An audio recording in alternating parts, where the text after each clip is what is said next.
ಆತ್ಮೀಯ ಸ್ನೇಹಿತರೆ, ಅಕ್ಕ ತಂಗಿಯರೇ, ತಾಯಂದಿರೇ, ದಯವಿಟ್ಟು ನನ್ನ ಚಾನಲ್ ಸಬ್ಸ್ಕ್ರೈಬ್ ಮಾಡಿರಿ. ವಿಡಿಯೋ ಪೂರ್ತಿ ನೋಡಿರಿ, ಒಂದು ಲೈಕ್ ಕೊಡಿ. ಹೃದಯಸ್ಪರ್ಶಿ ಮನಮಿಡಿಯುವ ಭಾವನಾತ್ಮಕ ಕಥೆಗಳನ್ನು ನಿಮಗಾಗಿ ನೀಡುತ್ತಾ ಇರುತ್ತೇನೆ.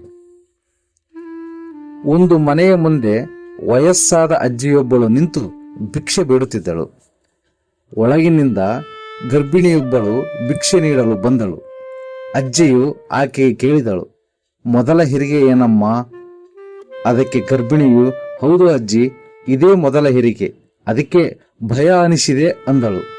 ಅದಕ್ಕೆ ಅಜ್ಜಿಯು ಹೇಳಿದಳು, ನನಗೆ 2 ಮಕ್ಕಳಿದ್ದಾರೆ. ಮಕ್ಕಳಿದ್ದು ಭಿಕ್ಷೆ ಬೇಡಿ ಅನ್ನ ಊಟ ಮಾಡುವಾಗ ಆಗುವಷ್ಟು ನೋವು, ಸಂಕಟ ಮಕ್ಕಳನ್ನು ಹೆರುವಾಗ ಆಗುವುದಿಲ್ಲ ಬಿಡಮ್ಮ ಅಂತ ಹೇಳಿ ಕಣ್ಣೀರು ಹಾಕುತ್ತಾ ಮುಂದೆ ಹೋದಳು. ಯಾರನ್ನೇ ಆಗಲಿ ವೈಯಕ್ತಿಕವಾಗಿ ನಿಂದಿಸುವುದು ಬೇಡ. ಯಾಕಂದ್ರೆ ಎಲ್ಲರ ಬದುಕು ಸುಗಮವಾಗಿ ಸುಖಕರವಾಗಿ ಇರುವುದಿಲ್ಲ.